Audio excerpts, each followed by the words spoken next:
Oh yeah. Oh, that's delicious. wonderful. Oh my gosh.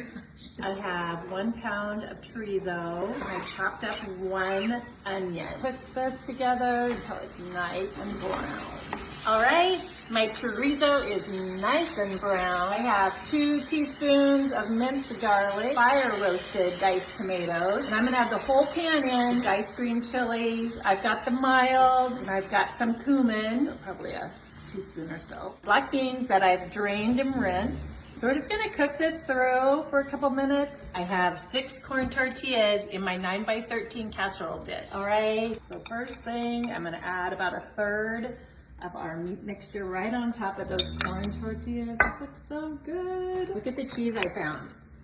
I'm excited about this. I had to pick it.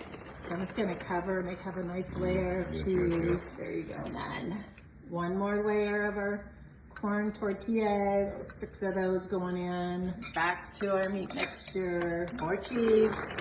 Okay, last layer. Oh my gosh.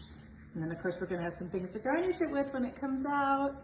350 degrees. I'm gonna cover this with foil and it's gonna cook for 30 to 40 minutes till that cheese is nice and melted. All right, our Mexican lasagna is done. Oh my gosh, this looks so good. So I am excited to try this. So look how cheesy that is. Gosh, you guys gotta see all this cheese. Can you see that? Oh yeah. Oh yeah, this is gonna be, oh my gosh. Oh, that's delicious. Wonderful.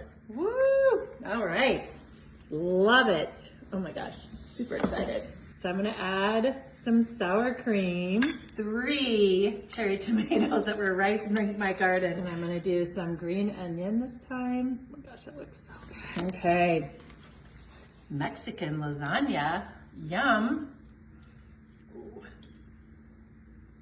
Hopefully it's not too hot. I can still see the steam. Okay, ooh, this is so good. Okay, that's delicious. You guys gotta try this. Yum.